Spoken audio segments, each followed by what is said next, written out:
All right, what is up, everybody? Welcome back to another episode of the 23 Personnel Podcast. This is your host, Spencer, joined by Michael. Michael, what's up, man? I am refreshed from the bye week. I'm ready for some football. I'm ready for some pain, and it looks like we're going to dive into that a little bit. You have a guest. You I had a do. guest tonight from the Oklahoma State fandom. Yeah, we're going to touch base with Calvin from the CGA podcast. They're covering all things Oklahoma State. He is part of our Big 12 huddle, or sorry, college huddle, brethren, but also runs the Big 12 college huddle. Which must be an absolute blast when your team is doing as well as the Cowboys are doing. But blessings to him and his his mental health. It couldn't be me. Um, we'll Well, talk about this later it on. has been us. No, I mean like doing that and covering Oh all of the yeah, Big 12 and yeah. the weekly shows that he's he helps run. But great interview. We'll have that coming up in our preview section here in the stream. You'll have to go back and listen to the audio. We'll have it marked, all that kind of stuff for you. But um, Riverside does not like to drop in video, and it's like 30 minutes. And if we did that, like Michael and I would just be sitting here for 30 minutes watching me talk to Calvin, which is whatever. We had to record last week because he was going out of town on a big family vacation, taking good use of the bye week. So hope everything went well for Calvin and his family down in Disney. Sounded like a blast was to be had. But he should be back. He records on Tuesdays.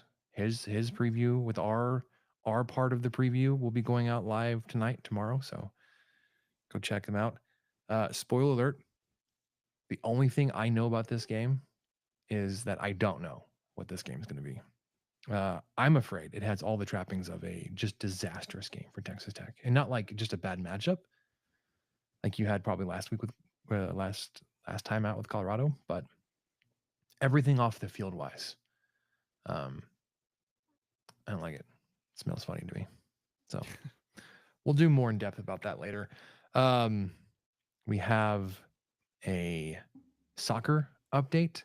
We have basketball to get to. We've got several quick recaps to do for basketball. Then we've got 3 games.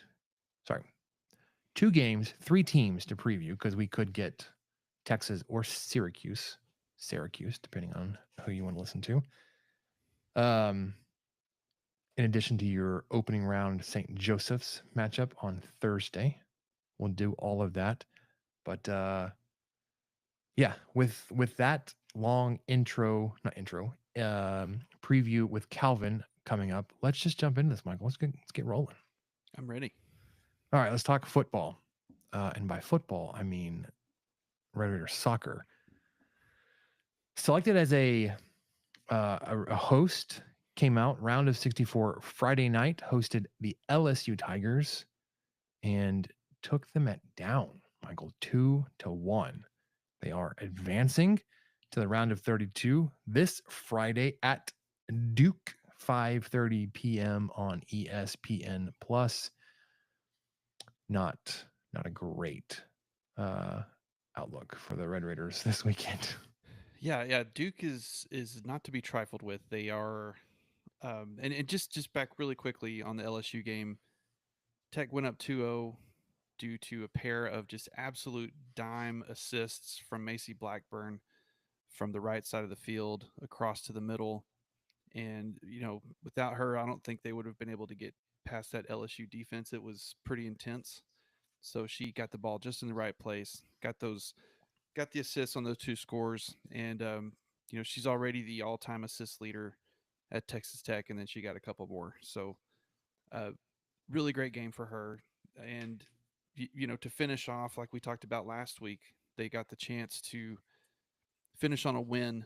This team got to finish on a win at home Mm-hmm. and after the BYU heartbreaker. So good to see that. But Duke is tough. And before I go too far, I want everybody to stop what you're doing and go subscribe to Seeing Scarlet. Shelby had Chris Edwards, who covers the Duke Blue Devils. I think he does some announcing for them as well. So he was on her podcast and on Monday night, and it has a lot more in depth on this team. But I did just some quick macro look at things. Uh, Duke is, yes, they're the number one team in Tech's side of the bracket. Tech was an 8 seed out of the 16, but they are also just unanimously number one everywhere. Spencer, the number one in RPI, Mm-hmm. the D1 committee's top 16, and the United Soccer coaches poll. And it makes sense when you look at their record. They're 15 and 2 and 1. They've lost 2 games all season. They are 9-0 and 1 in the ACC. They are 9-1 and 1 at home. Quite worrisome since they will be hosting, as you mentioned. Mm-hmm. Duke, um, defensively, Duke and Tech seem to be pretty close. Duke has allowed 13 goals all season. Texas Tech has only allowed 14. But offensively, Duke may be just on a completely different level. They've got 62 goals on the season. Tech My has goodness. 40. Yeah, Tech has 43 offensively. Uh, Now, 8 of Duke's goals were against Howard in round one. They won 8-0 on Friday, right before our Red Raiders played. So it's slightly inflated, but not really. They're just a really tough team on both sides of the ball. So this is going to test the Red Raiders like they haven't been tested all season. I don't think, maybe since the TCU game. Obviously, BYU is a big test because they lost that one, but I think the defensive performance of BYU was a little bit surprising. The offensive performance was not. So yeah, Duke, they just absolutely rolled through conference play. Uh, Well, Never I'm looking. lost. Was it? I'm looking at your notes here. So their two losses came in their conference championship game, and then Yes, in game one of the season. game one of the season. So Yes, they went from August 15th through the conference championship with a 15-0-1 record. yes. They Nuts. lost to in the ACC championship game.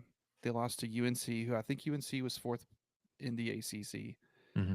and that was, like you said, their first loss since August 15th. And I'm worried. I'm worried about uh, the Red Raiders, but I know that they're pretty psyched to have gotten this far and get back into the tournament and probably trying to fight for uh, a big finish in the tournament. And I mean, go all the way. That's obviously the goal, but Yeah. with how things ended and the chance to take the Big 12 title or at least share it with TCU on their last game, and for it to not happen, I think this is a pretty determined club. So yeah, the tough game. It's at 5:30, like you said. So everybody leave a little bit early, get home from work, It's and Friday yeah, it's before Friday. holiday. Just duck out a little early on Friday and tune into ESPN Plus. And the what you will know before this game starts, or pretty close, is who the winner of this game will play. So at 3:30, I believe, or 3 on the same day, number 5 Michigan. Now this is bracket rankings. Number 5 Michigan takes on number 4 Texas in Austin at 3 o'clock. So just before Tech and Duke play, that game should be a wrapping up, and whoever wins that game will play the winner of Tech versus Duke Yeah. on Sunday. Ugh, That would be a tough I'm weekend. nervous. You win Duke, which would the game against Duke, that would be pretty massive, but then you're on to Michigan or Texas. So Yeah, and you're traveling there, as far as I know. yeah, you'd be coming back from, well, I'd say coming back. You'd be going from North Carolina, Chapel Hill. Nope. Where's Duke? That's not it. I mean, that is it, right? No, because that's UNC. It's in North Carolina. Durham. It's in Durham. Coming back from Durham, you're either going up to Ann Arbor, which would be just so cold, or down to Austin. Yeah. Either way, you're the low seed, so you're going to be traveling on Sunday if you're able to win on Friday. And just because I brought it up, let's check out the weather this weekend in Ann Arbor. Sunday, high of 46, cloudy. So there you go. Yeah. Best of luck to the Red Raider soccer team, to continue their season, their postseason bid this weekend in Durham and beyond. So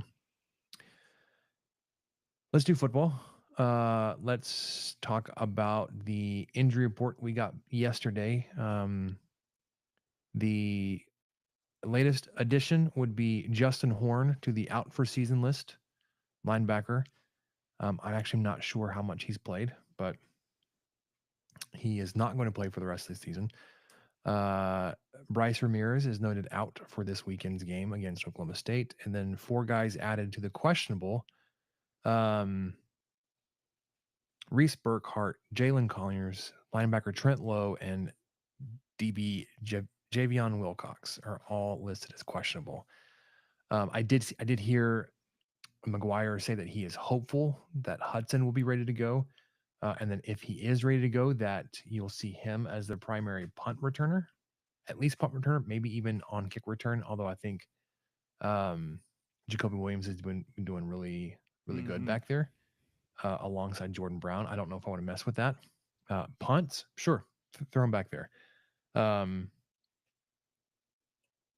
Because you are essentially eliminated from Big 12 title game contention, like I don't think it would hurt if you were to go ahead and open up the reins on your roster. I know it's going to be a little bit more difficult being on the road. Like you can't take everybody with you. And you know, if this was your last game of the season, like it will be next weekend versus West Virginia, regular season, you could just let anybody play. You've got a bowl game secured. You're not playing for seeding anything. You're not trying to get into a better bowl bid. With that, we heard McGuire talk about at least one receiver that's going to get some more playing time, and that's Kelby Balson. He said he's been doing really well and has played himself into playing time.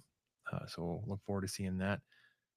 Obviously, you would think Micah Hudson would be there, but he's been obviously hampered with his lower leg injury. So would love to see that. Would love to see more guys running the ball alongside Taj Brooks. And I talked about this with Calvin, which you'll hear in a little bit. He mentioned he'd be worried about Brooks going off like 200 yards against the Cowboys. It's like, dude, if he goes off for that many yards, like we have problems. The coaching staff is like, we have problems with them. There's no reason Brooks should be running for 200 yards unless it's like he has 100 yards and then they're trying to get the ball off the goal line and he breaks one for 99. Sure. Then he can have 200 yards. Yeah, if he has 200 yards on like 35 carries, then okay. Then we're waiting outside the football training facility Saturday night to punch Kitley when he gets back. Well, that's not going to happen, right? That's not going to happen. No, it won't happen. Oh, but you know what would be even worse, Michael? Is if Brooks has like 35 carries and 165 yards and a loss. What are we doing? Yeah, that's not good either. So this weekend we finally got the game time because you know we're still putzing around with games around Thanksgiving. We don't know when West Virginia's kicking off. That's a cluster waiting to happen. This weekend, 2:30, Oklahoma State, ESPN Plus. Gotta love that. West Virginia, like I said, 6-day window, so we'll find out Sunday after Oklahoma State when we'll be playing. Is this our 5th 6-day window this year? I mean, I think so. Supposedly 4 is the limit, but I'm fairly certain this is 5. Yeah, I'll have to check the tape. Predictions. FPI has this game very narrow. This came way down after your performance against Colorado. You had a 61. Sorry. No, that's really went old. in your favor. It went in your favor. Excuse me. Yeah. It has moved overtime from 61.3% Oklahoma State to 50.6 to Oklahoma State. So almost a toss up, almost exactly 50-50. And the next weekend, it's moved in your favor, 54.8 to 59%. We've done the Taj time tracker. He's eclipsed that mark. He has the record right now by, what do we say, 17 yards. So as long as he's not chasing down a botched snap or something and loses 18 yards on a fumble recovery, we're, knock on wood, that's in the rear view. And like I said, would like to see Jacoby Williams get some carries, meaningful carries, the next 3 games. Anything else? I mean, we obviously don't have a game to recap. Don't have anything else to look back on, unless you look at the rest of the Big 12 this weekend. You want to talk about BYU, Kansas? Yeah, we can. I mean, I need to bring up because I always forget who everybody played, but that's one of those games that I wish I could go back and remember what I picked when we went through them, but in hindsight, I'm saying that's one of those things that doesn't surprise me that much. Just one of those weird, wacky things that was probably going to happen to BYU eventually. It probably should have happened the week before. They've had What some narrow escapes. They narrowly escaped Oklahoma State. Uh, on top of that, so it was bound to happen eventually, and why not Kansas? I found myself in a weird spot caping up for BYU this weekend, um, where everybody was like just dunking on BYU. Saying, "Oh, see, they're not that good. They didn't deserve to be where they were ranked," and blah blah blah blah. To make room for a 3-loss SEC team, Sure. because let's just BYU, not BYU, Big 12. Screw them. They're dead, blown up in the water. I mean, your undefeated team lost. It's over for them. I was like, you're saying this as an argument to get Alabama or Georgia or somebody with 3 Tennessee. losses into the conversation. Like, BYU could lose out and still have a better season record wise. But I mean, I don't want to point that out. Well, and Miami's got. I mean, they've got Wake Forest at 11 a.m. this Saturday at home. That sounds like a game. That sounds like a clunker. They might just lose. So I mean, who knows? Yeah. Games this ACC weekend. is still in there. Oh, then SMU would just take their place. Yeah. Utah at Colorado. Colorado took care of Utah 49-24. Baylor on the road in Morgantown 49-35. Bears were victorious over the Mountaineers. Arizona State getting to 8-2. Michael, like, could we have been more wrong? But also one of those two against Texas Tech. 24-14 over the home Purple Kansas Wildcats. Iowa State bounces back and ends their 2-game losing streak. 34-17 over Cincinnati, and Kansas 17-13 over BYU. I think of all the things, Iowa State winning was my most disappointing thing. I was really rooting for the 0-5 finish, but you can't win everything. I think them losing twice was about enough that I wanted, because now and every time they win, it goes back and says, that was a good win. Yeah, I see what you're saying. Beating Arizona State, that was a good win. Ooh, Beating good win. Iowa State was a good win. Yeah. This weekend, everybody is in action, which we'll get to the schedule, but Arizona, TCU, UCF, West Virginia, Texas Tech, Oklahoma State, BYU, Arizona State. That could be sneaky. Colorado, Kansas. Can Kansas do it 2 weeks in a row? Please. Baylor, Houston, Iowa State, Utah, Cincinnati, Kansas State. So yeah, out of all those, obviously Texas Tech on the road in Stillwater, Oklahoma, taking on the Cowboys, the 3-7 Cowboys, Michael. 0-7 in Big 12 play. 2:30 ESPN Plus. Actually, you want to do this, or you can do the McGuire comments about scoring? I did some research today. Yeah, let's Um, check into your research. Let's he was talking see about that wanting to first. be more consistent scoring wise. And he pointed out how Texas Tech was not scoring um, as consistently as many points in the second half as they were in the first half, which is true. First half, um, I mean, throughout the season, let me see. Pull it up. Um, in August and September, you had scored 135 first half points in 5 games. So on a per game measure, that was 27 points per first half. Had 27 points in October. So this was, sorry, August, September is obviously all of your non-conference and then 2 conference games. If you want to do conference or just by the month, we can do that.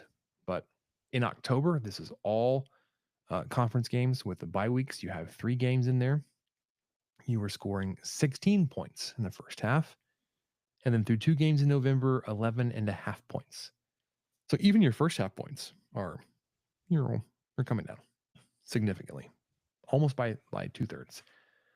Um, Second half, you were scoring 13 points in the first 2 months of the season, August and September, 16 points per game in the second half in October, and then back down to 13 and a half. So actually, Michael, I would point out it's your first half points that are the issue, at least in terms of where things have changed. Mm-hmm. Your second half points have actually, like, there was a spike up, but otherwise they stayed the same. First half have been coming way down. If you want to look at Big 12 play, though, first half points in Big 12 play, you were scoring about 16 points per game in the first half, 15 and a half in the second half. So it's about the same. Yeah. The differences, though, Michael, are on defense. And I know we like to hammer the offense on this podcast and in this fan base, but it has not been good to the Red Raider defense. Whether you want to do um, average scoring per quarter in conference play, um,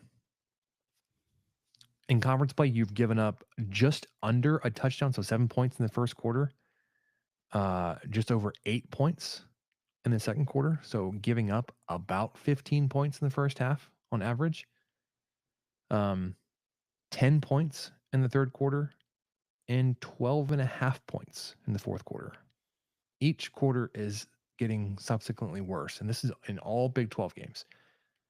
Um, Well, that sure has been how it's felt. So that tracks.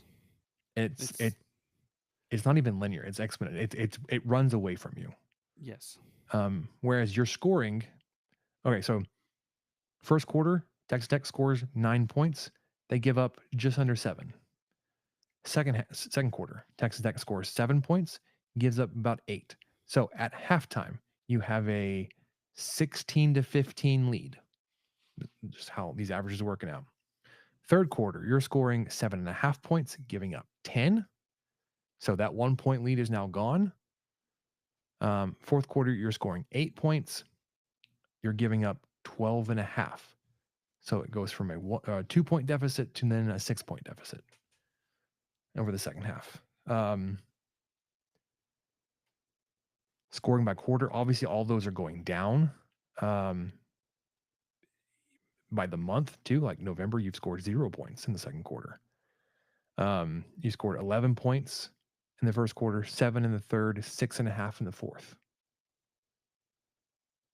Like, everything is trending in the wrong direction, but defense is glaring. Um, so yeah, what do you glean from all this, Michael? Is this an offense problem, defense problem? We just we're fading. I do think as much as we like DeRuiter and I still want him here, this is not a good case for him. The that was something we could kind of hold our hat on earlier in the season was the red zone scoring and keeping them out of the end zone, and that's kind of started to drift the wrong way as well. I mean, even though right now Texas Tech that they are allowing 88.6% of scores, and that includes field goals, but that's 12th in the Big 12, so that's not good. They're also allowing 35 points per game. That's not good to an offense that's only scoring 36.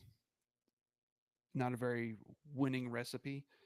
So we're seeing a lot of that. I think some of the points can be attributed to the offense almost. It's hard to quantify that when just looking at the box score, but the Colorado late pick six at the end, there were some fumbles right at the wrong place that gave short field position. There's been some ebb and flow, and you talked about that with Calvin a little bit too. Just going into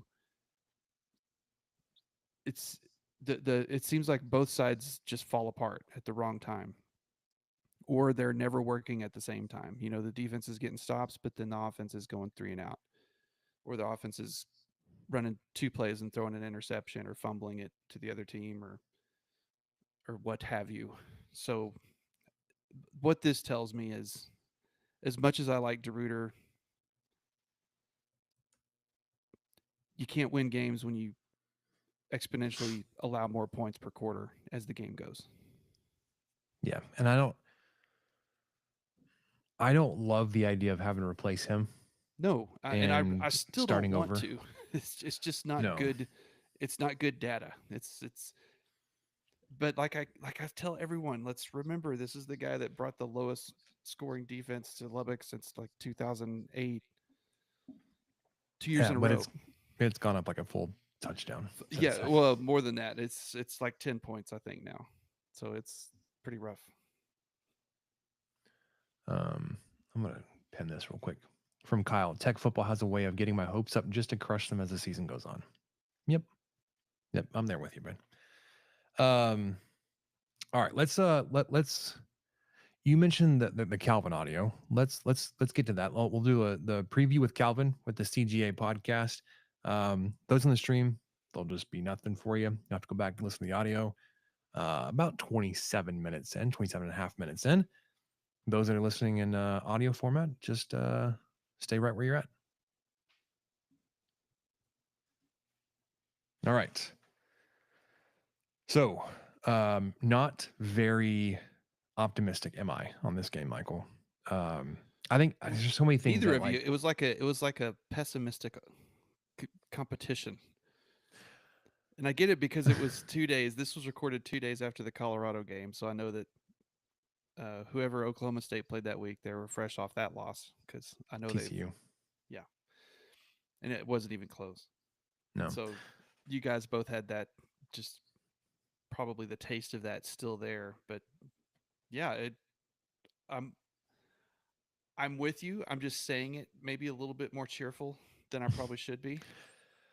We'll get into specifics, but like if you look at S&P Plus, like Texas Tech and Oklahoma State are actually really closely matched up. So like don't Somehow, look at the yes. 3-7 record and just think like Oklahoma State is trash. Because walking into this game thinking that you will lose this one. There are enough things tangential to the game that have me worried. Senior day, Bowman, all that weird stuff that happens. Gundy, doing what Gundy does. I mean, he's been there 20 years, Michael. It's his 20th season. It's incredible. Not like, well, he's got a pretty good record for being 20 years. 169, 86, 102 and Yeah. 70 in Big 12. He's 3-7 this year, 0-7 in Big 12 play. So they're out of bowl contention. Their wins came in weeks 1, 2, and 3. South Dakota State, Arkansas, and Tulsa. And then losses to Big 12 teams in order: Utah, Kansas State, West Virginia, BYU, Baylor, Arizona State, TCU. When you line them up like that and in that order, you're like, man, they had a really tough stretch. Because Utah was not the Utah today as they were in week 4. Kansas Yeah. State was looking pretty good early in the season. West Virginia, up and down. BYU was surging. Baylor lately. Arizona State, my goodness. If you had flipped, you had Arizona State in week 3. you would have written it off. Kind of how we were just kind of, oh, it was a good win. You got a conference win. We don't complain about conference wins. Yeah, it's looking pretty good right now.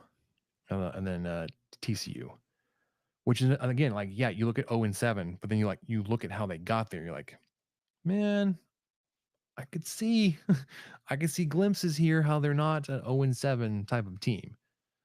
Um, we talked about how they had what, like 20 of 22 starters returning. I mean, Yes. Yeah, Ollie Gordon I is couldn't still on. believe that number he mentioned. That's crazy. Ollie Gordon's still on this roster. Alan Bowman is who he is, but he's got good receivers to throw to. Offensive line is eh. Defense, they're missing their guy. Like I'll give them that. Colin Oliver was supposed to be the dude for their defense, like Jacob Rodriguez type of dude for them. And he went down early in the season, been out the rest of the year. So I get that. Their defense has been bad. Pass defense, rush defense. It's just not been good. They've been disruptive, which they always have been. Tackles for loss. Um, they for having bad pass defense, they intercept a lot of passes. Um, Head to head though, Texas Tech versus Oklahoma State. Oklahoma State has a narrow lead here, 24-23, and two ties. Um, the Cowboys have won the last three games. Texas Tech had the two before that, and then Oklahoma State had 9 straight going back to 2008. So 2009 is when they started winning all of them, 9 straight. They couldn't really be all that much more opposed in penalties. Texas Tech is 14th in yards per game and penalties, but last in number of penalties. They've committed 79 penalties on the year for 649 yards. The 79 penalties is obviously most in the Big 12. The 65 yards per game is 14th. Oklahoma State has committed 45 penalties on the season for 374 yards. That 337.4 yards per game in penalties is third in the Big 12, and by just a very narrow margin, third. Like they're really close to being tied for first, basically. 45 penalties is third as well. I think the first team has like 41. So they're not that far off. Special teams, Texas Tech and Oklahoma State are both perfect on extra points. 37-37 for the Red Raiders, 28 of 28 for the Cowboys, 18 of 20 on field goals. It drops Tech actually down to second in the Big 12 in terms of percentage. The Cowboys are 12 of 16, good for ninth. On offense, which is where I think there are the most questions. They're led offensive coordinator Casey Dunn. He's been their OC for 4 years now. Quietly, I guess. He's been on staff for since 2011. They are the 48th S&P Plus offense. Boggles my mind. Led on the field by redshirt senior, because of course he is. He's like 8-9 seasons deep. Alan Bowman, completing just 60% of his passes, 203 of 335 for 2,416 yards, 16 touchdowns to 12 interceptions. So still throws far too many interceptions for his touchdowns. Has net negative rushing yards, so he's not a threat to run. That hasn't changed. They've toyed with other quarterbacks throughout the season. Their backup Garrett Rangel has been hurt. He won't see him. The freshman you may see. I've heard it pronounced Malachi. I'm going to stick with Malachi because if I try to say all of the vowels in this name, I will get tripped up and I will not say his name. Malachi Smith, 6'4", 185 freshman. He's only attempted 10 passes on the season, but it seems like he's getting some momentum to kind of not take over for Bowman, but get more playing time. Yeah, it when a, sounded like not similarly. It's a completely different comparison, but kind of similarly to Taj Brooks. Us wanting to see, and you mentioning that with Calvin, getting to see some other ball carriers perhaps, and kind of let Taj relax a little bit. Um, it sounded like Calvin was kind of in that same boat, and a lot of the Oklahoma State fans are in that boat with having Smith take some snaps, knowing that this is Bowman's last year. We think. Are we sure? Are we positive about this? I don't know. I would assume, but I don't know, man. Yeah, when I you don't have know how 7 many. losses and you've got a 27-year-old quarterback back there who's Maybe got you don't want him 16 back. touchdowns to 12 interceptions. Maybe you let the young kid take some snaps. So just kind of interesting that both of our older guys, uh, who Bowman was a senior when Brooks was a freshman, probably. Both of our guys we're both fan bases are kind of thinking, okay, maybe let some of the young guys out there. Different reasons, but Yeah, interesting for sure. nonetheless. When the ball's in the air, you can expect it to go to Deshaun Stribling. He's a junior Washington State transfer. So um, just decimated the Washington State receiving core, did Texas Tech and Oklahoma State. They're doing all right though. Um, yeah, well, because Mateer can just run all over everybody else. Although they did just lose to New Mexico this weekend. Did they really? Mm-hmm. 38-35. Yeah. But Stribling, 6'2", 185, junior, 43 receptions on the season for 749 yards. You know what what stood out to me, Michael? I saw this number as I was updating the notes. We faced a Heisman caliber receiver last week that had a 12.5 yard per catch average. And a Heisman caliber defensive back. Yeah. But receiving wise, 12.5 yards per catch. Stribling, 17.5 yards per catch. Goodness. 5 touchdowns, long of 77. That says 7. It's 77. Others in the receiving core, everybody should know these names. Brennan Presley, because they're both longtime staples there for the Cowboys. Brennan Presley, senior, 5'8", 175 inside receiver, 72 catches, so almost twice as many as Stribling. 670 yards, so only 9.3 yards per catch, but 7 touchdowns. And then essentially their leading receiver last year, Rashad Owens, 6'2", 230, only has 26 catches on the year, 391, 13.5 yards per catch, and 3 touchdowns. Has played in every game this season except for this last game against TCU. And I don't know why. So I don't know if he got hurt in the game before that, if it was disciplinary, but he was the bowl game MVP, Rashad Owens was. So to have him go from that to this was kind of eye-opening. And then on the ground, obviously, they have Ollie Gordon, 6'2", 225 junior, 171 carries, 714 yards, 4.2 yards per carry, and 10 touchdowns. I actually made a mistake last year. I can't remember which recording it was, whether it was the one I'm going to put into the one that you just listened to, or if it was the one I recorded with the CGA podcast. But I said that we had faced Ollie Gordon before, and he did Texas Tech dirty. No, he had 1 carry last year for 2 yards. Or sorry, the 2 last years time ago. we played, yeah, because we didn't we didn't face them last season when he was doing his thing. Still, I've seen Texas Tech go up against running backs like this, and it's not gone well for the Red Raiders. On a per game basis, Oklahoma State is putting the ball in the air 273 yards per game at 7.2 yards per attempt, 111 yards on the ground at 3.7 yards per carry. They're converting 38% of their third downs, 65% of fourth downs, scoring 28 points per game. Texas Tech is giving up 306 through the air, 8.1 yards per carry. Per attempt. 145 on the ground at 4.4 yards per carry. So all these actually favor Oklahoma State's offense outperforming what they usually do.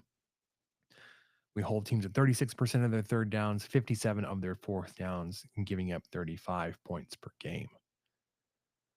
Now, when Texas Tech has the ball, we have a slightly better offense than do the Cowboys. We are 38th. They are 48th. We're going against their number 96 defense, where Texas Tech is number 93. They are coordinated by, nope, that's from last week. Sorry, like I said earlier, they're missing their star linebacker Colin Oliver, but as a unit, 56 tackles for loss, 16 sacks, 10 interceptions, and 37 pass breakups. So they give up 259 yards through the air per game at 8.4 yards per attempt. The 259 doesn't scare me. The 8.4 would scare me. That's a lot of yards. And then a ton on the ground, 241 yards on the ground at 5.9 yards per carry. Yeah, Calvin mentioned, what did he say? that. Oh, I wrote that down. Ah, man, I thought I wrote it down. He had some numbers to back up how bad the rushing defense was, and Yeah. I didn't realize it was that bad. Yeah. Texas Tech is converting 45% of third downs. Oklahoma State is allowing teams to convert 44. Texas Tech is scoring 36 points per game. Oklahoma State defense is allowing 32. If you look at the CFB graphs, this has a pretty significant advantage for Texas Tech, a 71 to 29 as of today, a 35-28 margin of victory for Texas Tech. So a touchdown favorite there in Stillwater. It actually moved ever so slightly in favor of Texas Tech over the 8 days since we grabbed the last CFB graph. Not sure how what changed, but um, looking at the Vegas numbers, Texas Tech is a 3.5 point favorite, over under of 68.5. Despite how bad the defenses both look, 68 feels like a lot of points. Um, I actually think I would take the under here, but Texas Tech to. My heart says Texas Tech wins and covers, but we hit the under. I'm kind of in the same boat as you. Uh, I will still voice the thing that we've been kind of saying often on this whole show is this feels like a game that Tech would absolutely lose. Somehow Oh, for sure.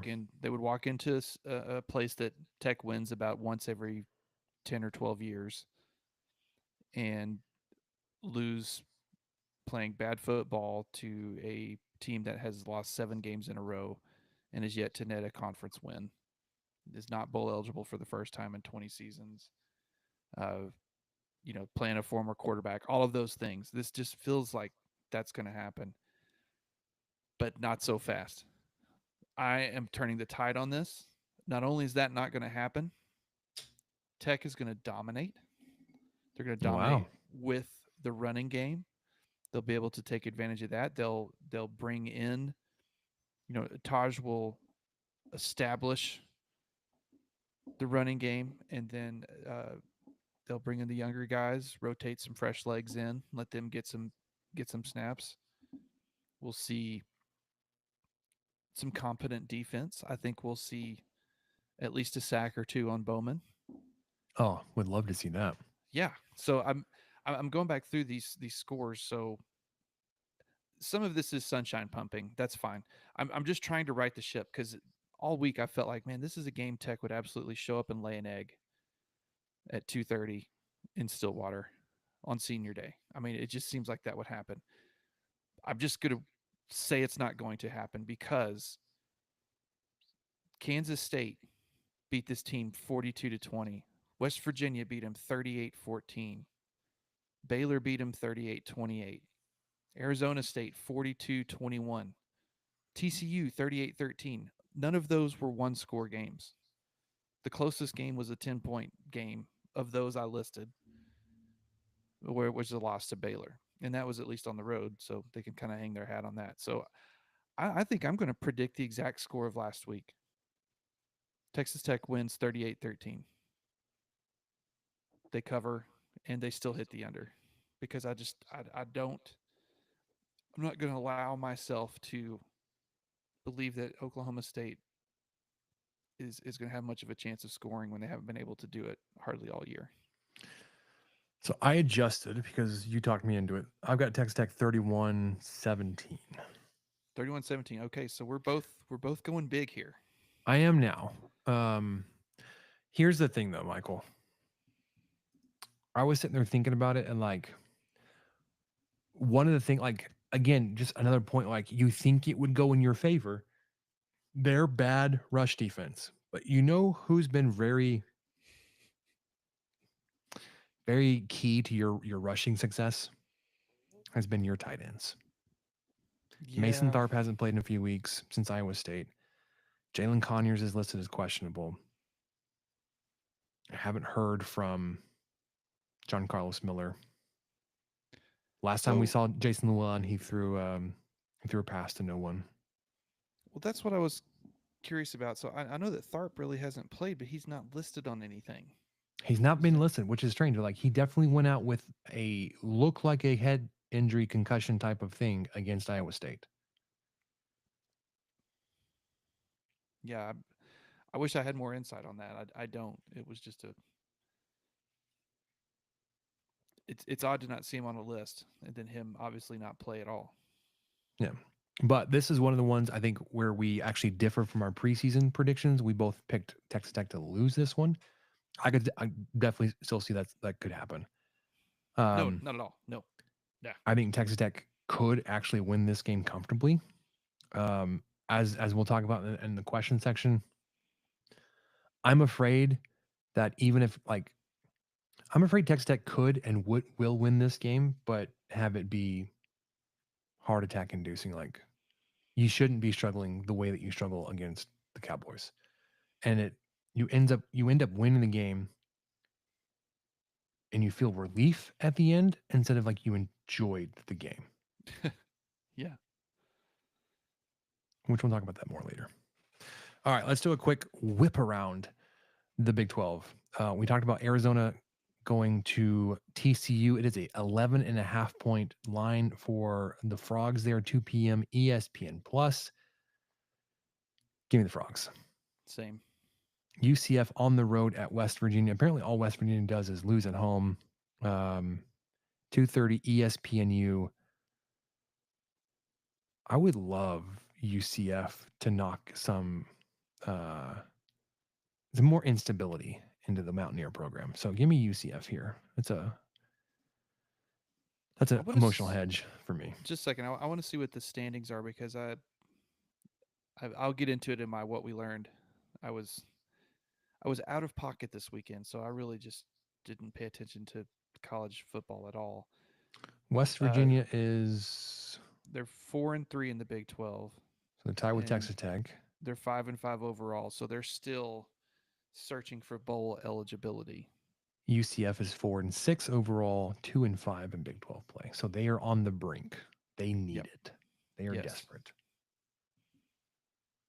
I would like UCF as well, just because it would be kind of nice if Tech was able to take away West Virginia's chance at a bowl game when they come to Lubbock next week at whatever time that is on whatever channel that is. I would just hate though if UCF wins and it gives West Virginia just a little bit more, not momentum, but like desperation Ah, we'll be fine. because they would need it and we don't. I don't know. Colorado -3 at Kansas. That line feels awfully low, and maybe it's because Kansas is getting a lot of love for what they just did at BYU. Um, I would love to see a game be this close, but give me Colorado. Oh, same. I'm not sure. I mean, I'll be completely wrong about it, but that doesn't pass the smell test with me. I'd take Colorado to cover 3 points. Mm-hmm. Baylor 8 point favorites at Houston. Oh, this is the easiest cover. Give me Baylor. Yeah, sure. Iowa State 6.5 at Utah. Give me Utah to cover. Really? I think so. I'd take Iowa State. You skipped over BYU Arizona State. Was that on purpose? Nope. BYU 9-1 BYU, 8-2 Arizona State. 3 point favorites are the Sun Devils at home. 2:30 ESPN. I don't want to give the naysayers more ammunition if BYU were to lose a second game. I mean, I think they got all the ammunition they could have wanted with BYU losing to Kansas. I think despite what this game, how this game plays out, Arizona State has far surpassed preseason expectations. So give me BYU to win this one on the road. I'm going to take BYU to cover, but I still think Arizona State will win. I think Arizona State will win by 3 or 2 or 1, One. something like that. I think BYU it's going to be played a a couple really 1 close point game. games. Yeah. Yeah, BYU's had some close ones lately, and Arizona State has too. I, I just, I kind of wish this was on at a different time. Oh yeah, because we have 4, 5 Big 12 5. teams playing at 2:30. Sorry, We have 5 Big eight 12 games we at have 2:30. 8 games in 2 time slots. Because as you pointed out on Twitter, Mike, we needed the 6-day window to jam everybody onto the same time slot. Yeah, We have four available. We jammed them all into 2. first week in probably a month or two that all 16 teams are playing, And they're and all they're playing conference it, games. and they're playing in 2 time slots. Good, I good wonder job, everybody. I wonder how many primetime broadcast slots are going to the Alabama Mercers or the Tennessee Techs of the weekend. Let me see. Let's Austin P. SEC football schedule. Let's look this up real quick. UMass Georgia 11:45 a.m. UTEP Tennessee 12. Wofford South Carolina 3. La UTEP Tech. Tennessee, that has potential to be a really ugly color game. Gosh, so bad. Some some Um, some orange on orange. Ugh. that's that is football. No, okay. Sorry, I was like Arkansas Pine Bluff, Arkansas. No, that was football. This is from August. Let me scroll. Wow, this is the worst. Okay, SEC. It just means more. Your conference schedule sucks. Conference schedule website sucks. There we go. Kentucky, Texas. That's a conference game. Good for them. Missouri, Mississippi State, Alabama, Oklahoma, Texas A&M, Auburn, Vanderbilt, LSU. Okay, so I already went off the nobodies, and to their credit, nobody's playing after 3 o'clock. Wofford at South Carolina. It's the latest non-conference SEC game. Yeah. Okay. I don't think we talked Cincinnati at K State. No, not yet. Cincinnati, Kansas State, 8.5 points. I almost said 6.5. 8.5. 7 p.m. ESPN2. I don't know what is happening with Kansas State. I really want to pick them, but Give me Cincinnati to cover but lose. that's what I'm leaning. That's what I'm leaning towards. Like I a don't. 6-point win. Yeah, But I don't know if Cincinnati's going to go in there and beat them, but yeah, I would take plus 8.5 on the Bearcats. I mean, it's still Matt Wells. Let's be honest here. Anything else football wise? I know we're kind of running along with the guest here this week, but I'm good, brother. all right, let's get to basketball. Lady Raiders were victorious this evening, Tuesday night. They moved to 5-0 on the season since we last spoke. They took down Washington State 56-52, much closer game than tonight's bash of Abilene Christian 66-40. So Yeah, I mean, off the bench tonight, Adley Blacklock with 23 points versus the Wildcats. It was a little bit, every game's this way. That's just how basketball works. It's how sports work. It was close at the beginning. How many times have we said that? Uh, so in the first quarter, it was pretty close. But then Blacklock went off 6 of 10 from three. That's all she shot tonight were threes. She was 5 for 5 on free throws, so 23 points from her. Added 5 rebounds with it. 25 minutes. I mean, the only scorer in double figures tonight, and a lot of players played. So great to see her come off the bench and really provide a spark. And uh, she has such a good shot. I mean, when she obviously has the green light too, and I don't see why not. When you shoot 60% in a night, go for it. Uh, we actually got to go to the game on Saturday night versus Washington State, which was just a nail biter the entire way. I don't know how many ties and lead changes there were, but it was a lot. Let me see if I can find that because they showed that stat at halftime. Yeah, score it was tied 14 times, and the lead changed 15 times. good gravy. So yeah, it was just nuts. Texas Tech had really struggled from the free throw line. To me, that was kind of the difference of it. Washington State played really solid defense. They had a 6'6" center who luckily got 2 fouls like that. And Pow pow. yeah, didn't play very much, only had 2 points. Like the one time they gave her the ball, she made one of the best post moves you could ever think of and scored. But it's just like they just decide not to give the 6'6" center the ball very much. Just blows my mind. It worked out for us though. I wish Sonoga would have gone at her a little bit more. I mean, she only shot 4 shots on the night, but she made all of them. Um, she was 4 for 4 and had 8 points, so really strong down low. But man, free throws are what really made this a lot closer than it should have been. Lady Raiders were 12 of 24. They shot 50% from the line, and everybody was missing. I don't really want to harp on it and call out players, but I will say Kyla Freelon probably had the best percentage. She was 4 of 6 on the night, but everybody else was 1 of 3, 1 of 2, 3 of 7, 2 of 4. It's just not a good night from the line. So that's the type of thing. You make 70% of those in a 4 point game. The whole game is going to feel a lot different. Mm-hmm. But Tech was just really slow. They came alive though.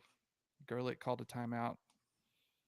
I think it was with 4 minutes or so left in the fourth quarter, and it helped spur on a huge rally from the Lady Raiders. They had only scored 7 points in the third quarter. They scored 25 in the fourth, Spencer, and were able to put this game away against a team that I thought would be pretty decent. I mean, they lost big to Stanford, and then they beat up on the two opponents they should have. But I thought, man, I don't really know what this is going to turn into, but it was a great game to be to watch, but also very nerve wracking the whole way. Yeah, well, undefeated so far in the season. Was looking ahead because I actually heard from my oldest today saying he's going to go to a Lady Raider basketball game. I was like, I know which one you're going to. I looked up the schedule. The education game coming up on December 17th, 11:30 a.m. versus Lamar. He'll be there. He'll be one of the kids screaming that you hear on Oh my the gosh. broadcast. Yeah. I may have to work myself into this game as well. Take But take headphones or head ear protection. yeah, before we get there though, they are back in action this Saturday versus New Orleans, 2 p.m. on ESPN Plus, and then they're heading off to the Virgin Islands for some Thanksgiving uh, competition, Paradise Jam Tournament, St. Thomas. They play Thursday night versus Florida State, Friday versus Gonzaga, Saturday versus Missouri State, before coming back home to play Stephen F. Austin on the December the 4th, and then the 11th at SMU. Yeah, for that Paradise Jam tournament, I've tried to find TV or streaming. I haven't really seen anything yet. I think on those tournaments they usually have some kind of almost feels like a bootleg stream. So I think there will It's be some way to watch these, but I just don't know what that is yet. some schmo in the stands holding an iPad It's very close to that. It's or running someone. like OBS where they can have the whole score bug at the bottom. Yeah, yeah. Um, That I remember that whichever one they went to last year was that way, and then that one they played at a ballroom I'm about in to say, please don't Vegas have a it like couple years ago. a hotel ballroom. Oh my Golly, gosh. we can do better than that. Yes, please. Um, the men's team, Michael, 4-0. Um, I would say getting more impressive. The start to the season without Anderson and Hawkins, you were kind of like, okay, let's figure things out. Let's see how we do offensively. And then game 2, they were like, okay, we've found a way that we can still move the ball, we can still score points, put the ball in the hoop without true guards on the floor. But then he got him back, and then Wyoming, you beat him by almost Wow. 50, Yeah. 96-49, and then Arkansas Pine Bluff last night, again 98-64, and there was a stretch there in the first half that your shots were not going in. You were getting a lot of good looks, you were taking good shots, but you were hitting nothing but iron for a while. And Pine Bluff, Arkansas Pine Bluff, Golden Lions, they were hanging tough. They stuck around a lot longer than I think most people expected them to. Um, Eventually you pulled out the victory here, 98-64. It seems very intentional that Texas Tech hasn't scored 100 points. Uh, because you certainly could have. I think you played a lot of backups in the Wyoming game there late to slow it down. Um, Obviously, when you scored 98, you're just one bucket away from hitting 100. I think they were very intentional there. I just, when you're up by 50 points, like there's no reason to be shooting threes. There's no reason to be running fast pace offense. Like you want to get good looks and you want to get like, you know, your work in, but you don't want to be a-holes about it either. Yeah, you want to keep Um, playing basketball, but not run four verts every play. yeah, there's like margin of victory is not really all that integral to how things are measured, especially at the end of the Especially when season. it's the 362nd out of Yeah, 364th team. your schedule sucks, and we talked about it. But Just what you've brutal. done is you've you play with your food a little bit, but then you've also put it away. You've done what you were supposed to. You're still not getting a whole lot of love in the official poll. AP would have you at 26th if it went beyond 25. Kansas at there at 1, Iowa State 5, Houston 7, Baylor 13, Arizona 17, Cincinnati 18. Um, but in terms of like Haslam metrics, you got a pretty significant bump, 28-20. Ken Palm has you from 9 or 12 up to 9. BPI 23 up to 18. T rank has you at 32. So depending where you look, like you're getting a lot of really good positive feedback. You haven't had a lot of chance to demonstrate that until this weekend. You're going up to the Barclays Center in Brooklyn for the UKG Legends tournament, whatever it's called. You will face St. Joseph's Thursday night, 8 p.m. ESPN2. Um, And then depending on how you do versus how the other side does, if you win against St. Joseph's, then you will play the winner of Texas Syracuse Friday night at 9 p.m. for the winner of the tournament. If you lose versus St. Joseph's, then you'll play the loser of the Texas Syracuse game for the third place game. Um, St. Joe's, they have 4 guys averaging double digits in scoring. They are Derek Simpson, Rasheer Fleming, Eric Reynolds, and Xavier Brown. Xavier Brown has almost 17 points per game, Mm. um, playing 35 and a half minutes, shooting 35% from the field. Takes a lot of threes. He and Reynolds are leading the team in threes. Brown has shot, he was only 6, but he's attempted 25 shots. Reynolds has made 8 on 33 shots. So they're not a high percentage shooting or making team, but they shoot a lot. Rasheer Fleming is their big guy, um, averaging 29 minutes, 14 minutes per game, shooting 57% from the field. Um, but if you look at Haslam metrics, all that kind of stuff, they are 114th. You are projected to win this comfortably, 10, 12 points. Early on in the season, Texas Tech is scoring 93.5 points per game while giving up 59.8. St. Joe's is scoring 76.5 while giving up 70. You are shooting a ridiculous 58% from the field through 4 games, giving up 41. St. Joe's is shooting 44, giving up 43.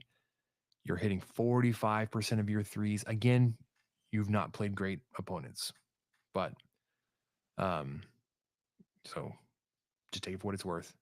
You're giving up 36 points, 36% on 3. St. Joe's is shooting 32, giving up 32.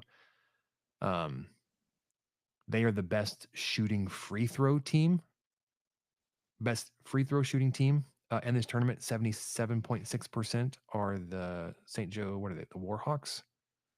I just closed it. Texas Tech is shooting 74%. Texas Tech is also attempting the fewest number of free throws, 15.5. St. Joe's is 21.3. About even on rebounds grabbed, but Texas Tech is a lot better at keeping the other team off the boards. Texas Tech has about a 10 rebound per game advantage, where St. Joe's is 2 rebounds. Um, Texas Tech and St. Joe's are both turning the ball over 12 times per game. Texas Tech is forcing 17. St. Joe's 13. So, um, I would expect a win in game one, but this would be your first decent competition. Wyoming was close in terms of Haslametrics rankings, but they lost their main one of their main players early with an injury, and it just kind of got away from them. So, as that one was maybe projected to be a lot closer than it ended up being, you have faced a team kind of like this before. Then whether or not you get Texas or Syracuse is a big question. Texas would be the better of the remaining opponents in terms of Haslametrics. They have them at 22. Texas Tech is at 20. Projected on a neutral court, Texas Tech wins this by half a point, 75.42 to 74.98. Very similar in terms of what you're doing offensively, what they're doing offensively, what you're doing defensively, what they're doing defensively. You're a better shooting team than they are in terms of field goal percentage.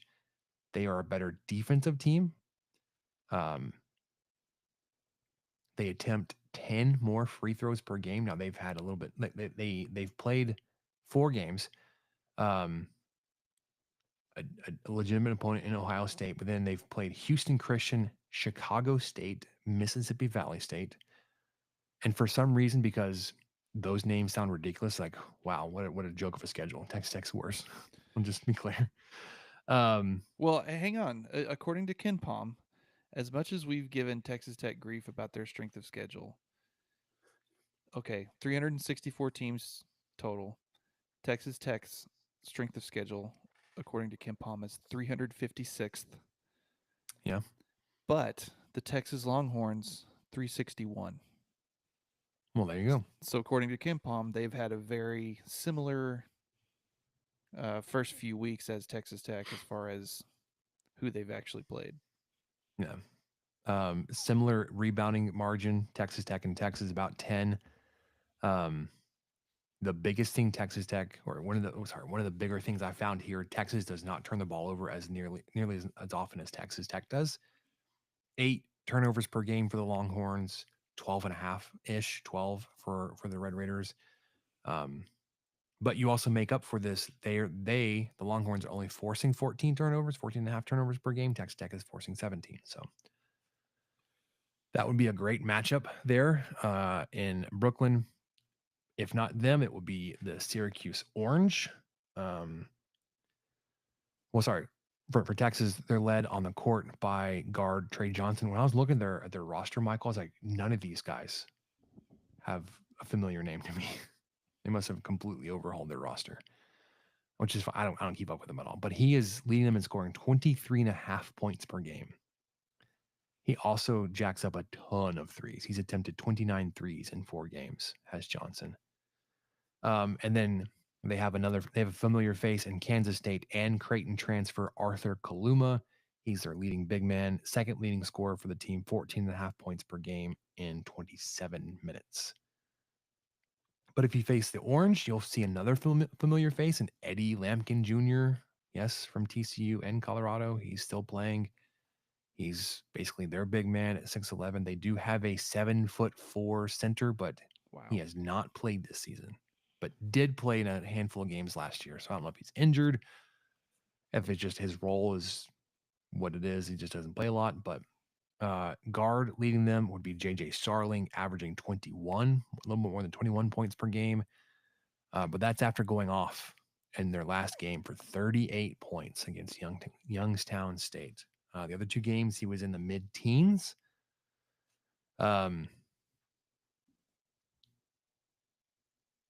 This would be okay. Haslametrics has Syracuse 102, St. Joe's 114. So as whatever I just said about St. Joe's, you can apply to Syracuse. They are almost identical. I don't want to throw a bunch of numbers at you. It doesn't really matter. You may not even see them.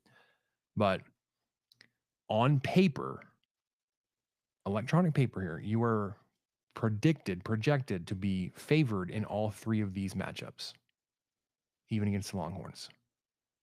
So you could do well. You should do at least 1-1. If not, chalk it up to not having played anybody with the pulse before now. But you need to get these games in and get going because conference play is not that far off. And then it's 20 straight games without a break against teams in the top 50 or 60 in Ken Palm and Haslametrics, essentially. Mm-hmm. So buckle up, Michael. That's all I got to say. I am. When they come back, they play Friday night after Thanksgiving versus Northern Colorado. The following Wednesday versus DePaul in the Big 12 Big East battle. And then Sunday the 8th versus Texas A&M in Dickies Arena in Fort Worth.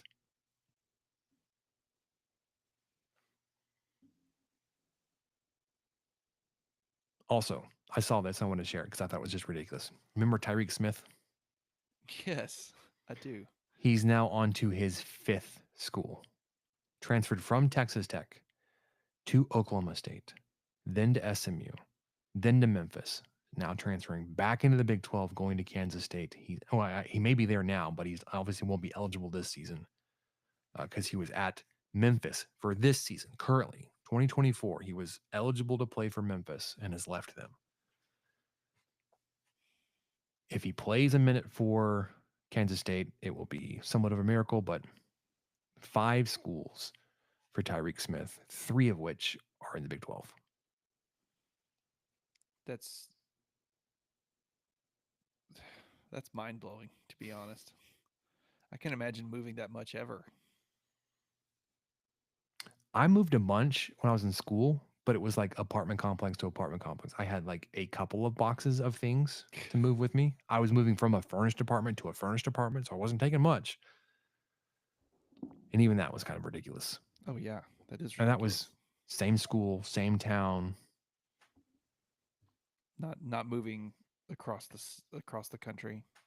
Well, I don't know. 5 times. He's kind of, Tech to Oklahoma State wasn't too far. Oklahoma State to SMU wasn't too far. SMU to Memphis, that's pretty good. That's a pretty good trek. And then from Memphis to K State's probably pretty close. Yeah. So relatively. Something. Probably closer than is to Dallas, but all right. Let's get to questions, Mike, because I have a question for you. And then we'll wrap this up with what we learned. So I was thinking about it this weekend. I was just contemplating life as a Texas Tech fan, Texas Tech football fan. And actually, I realized I didn't miss not having a game this weekend. Does that make me a bad fan? I don't think so. And I mean, I'll just go ahead and go into, because what I learned was I decided we went out to Palo Duro on Saturday. So my in-laws went there Saturday. Really? Mm-hmm. That's crazy. It's still West Texas, by the way. We loved it, had a great time. It's not even North Texas, which is strange. Like, as far north as you can be, but that's still Dallas. That's North Panhandle. Texas. They do their own thing. Yeah, sorry. But we had a great time, great trip. Our little 7-year-old was loving it. She was really interested in the mud, and I realized, well, she really hasn't seen that much mud, so that's probably why. And this was different. This was red clay too. It was a great trip. So for those of you watching, my little subtitle thing is touching grass, and that was what I did on Saturday, and it felt so good. It was such a relief. That's why I was so out of touch on what happened at all with college football on Saturday. It was nice to not worry about it. It was nice to not get kind of nervous about it, and wonder how Tech's going to do, and know that you and I have to talk about it either way after it. So I wouldn't say I didn't miss it completely, but man, it was a nice break. It was definitely a nice break. I mowed the yard probably for the last time for the year. We hung up Christmas lights. Not that we're turning them on, but like it was a great weather day Mm-hmm. to do it. It's like I don't want to do this in the cold or super windy. And we're going out of town a week from Monday. No, Monday. We're going to town Monday for the week. And then when we come back, it'll be after Thanksgiving, like time for the lights to be up and on. So, um, we just got a lot of other things done. Like I watched football that day and had very little care on who won. Like I watched the Tennessee game and I wanted them to win, but like ultimately did not make a difference to me. Was not upset when they lost. Um, I watched LSU and Florida mess around for a little bit. Didn't bother me that Florida won. I watched Oregon win with that last minute interception there to hold off Wisconsin. No stress. Yeah, it's great. All the teams that I have like very tangential, like far away rooting interest in. One won, two lost. Didn't bother me at all. Mm. And so I've mentioned it a few times, Michael. Even I don't know if it's this year or if it's just be like I'm so tied up in like wanting them to win. But even when they win, it's not been fun. It's not been a fun experience. Um, and when I say that, I'm back to Texas Tech. Like losing sucks. I hate losing. It's not like even when we think that Texas Tech is going to lose a game, we predict it. We say this is what's going to happen. Texas Tech has a just bad matchups. Blah blah blah. They go and lose the game Saturday night. I'm mad. I'm frustrated. I'm irritated for all the things that they could have done to win the game. Um, and the games you do win, like, well, like I don't want to nitpick. I don't want to complain about a win, but like you needed to withstand late heroics against Arizona State, against Cincinnati, against Arizona, Abilene um, Christian. Abilene Christian. You lost to TCU and all the other teams we've like. You needed a late drive and 20-second left touchdown to beat Iowa State, which I guess is the outlier because you were projected to lose that one. So the upset there is you winning. Um, it's not fun though. Like I'm not Well, enjoying these wins. no, I mean every single win has been a one possession game, Like aside all this from gray North hair, it's new. Texas. You North see that? Texas, yeah. It's all new. Trust me. I'm just So, kidding. of the 6 wins, you've got a 1 point win, the gigantic one against North Texas. Who cares? Because you had a Eight, 35-point second quarter. yeah. You've got an 8 point win at home versus Arizona State, 3 points versus Cincinnati, 6 points on the road at Arizona, and then 1 point on the road in Iowa State. So, yeah, even the wins have just been, oh, how did we? That's crazy. I would love for these next three to be like, man, that was fun. No stress. Not that I think Texas Tech is just worlds better than Oklahoma State or West Virginia or whoever we get matched up with the bowl. I would just like, just for the spirit of like having an enjoyable end to the season, let's like win games fairly comfortably. Have it not be in question there at the end, or not have like a big lead and then just let it come back. Again, for those that listen to the preview with Calvin, like Oklahoma State has a propensity to like they give up points early and they kind of pack it in. It's like that lines up with Texas Tech doing well early on, but also like Texas Tech falls apart. And we let teams hang around that shouldn't be in the game. We let them back into games they shouldn't be in. So like maybe what one of those things is going to be like can be proven wrong this weekend, like whether or not like whether it's you get up big and then Oklahoma State comes back. Um, like that would be a swing in the right direction for Oklahoma State, not packing it up and quitting. You getting a big and then keeping a big lead would be a difference for you. Mm-hmm. So I don't know, man. I just I felt vulnerable in saying that like It's a I safe don't know place, if I feel Spencer. like I'm a good Texas Tech fan. But I had a great time spending time with family, connecting with my wife over things that aren't football. So we did a lot of things together. Yeah, we had a great weekend. It was really nice. Where did you go in Palo Duro? Did you go to? Well, Did you do a trail, or did you just do? I've never been, so I couldn't really tell you what. yeah, we went to the state park, obviously, and went, you know, got entry. We had picked out a couple of trails that we were really interested in doing, but with all the rain they'd had recently, those trails parallel kind of a stream and a river, and so a lot of the stuff we wanted to do was closed, but there was still plenty of stuff for us to do. So we kind of had to regroup once we got there.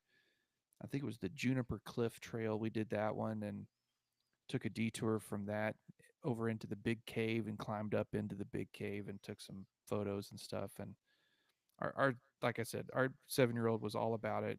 We hiked at least, I would say, 2.5 miles. Mm, Because the Juniper Trail, it's like a one-way trail. So, but we when you veer off to the big cave, that's probably at least half a mile. So we went 1 mile for sure on the trail because they have a mile marker every tenth of a mile, and then we came back and then we explored a little bit too. There was this area called the Rock Gardens that we scouted out a little bit. We thought, oh, maybe we'll do this next time, and then we read more about the trail and thought, oh, that's like an expert trail almost. maybe hmm maybe we don't do that one, or maybe that one we just go so far and come back. But uh, this is the second time we've been up there just for a day trip. Really enjoyed it, and I mean, we didn't leave super early. We were in the car at like 8:45 and got back in time for the. We were sitting in our seats at the Lady Raider game with 38 minutes to tip, so it was a very busy day. We were all exhausted once we got home, especially after that basketball game, it being so close. And we're grateful it was because if the Lady Raiders had run away with it or something, we probably would have started to yawn in the stadium or something. Yeah. So my in-laws went on the Lighthouse Trail. And did not realize how long it was going to be. That's well, that's what gets you out there. Especially with us having a little one, we were really conscious of that, and so we picked a trail that kind of parallels the road. Uh, so anything crazy happen, we're not far from anything. And but yeah, next time I think we're going to finally branch out and do one of those that takes off to the east, kind of to the northeast, and you get really away from everything. And I've never done one of those, so I'm interested in it. Yeah. But yeah, The it light, was a perfect day for it. Same thing like you said, just an absolute perfect day for it. And then it rained all day the next day, so that was that was the one time to go. yeah. The Lighthouse Trail goes off to the west, off the Oh, road. I was thinking of those the Rock Garden Trail, and I forgot what the other ones were that went off to the northeast. Yeah. There's Rock Garden, Cottonwood, Scrub Oak, Duck Pond, Fortress Rim, Fractures in the Rock Spur. It's a Anyways, really it's a really cool place. I've never been. I still want to go. And like when they asked, I was like, I would love to go, but like we're already so packed with things that we need to get done and we want to get done. So, Oh yeah. all right. What else did you learn, Michael? That's really it, man. I learned that Palo Duro is still fantastic, and it's good to go out there and touch some grass. Although you said it was not much grass, but red dirt, No, there's clay. some prairie grass. Yeah. Right.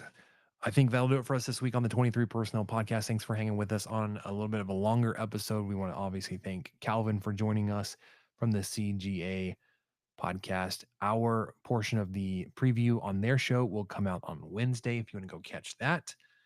But we're getting ready for Texas Tech, Oklahoma State this weekend, and then basketball even before that. For Michael, I'm Spencer. We'll catch you guys next time.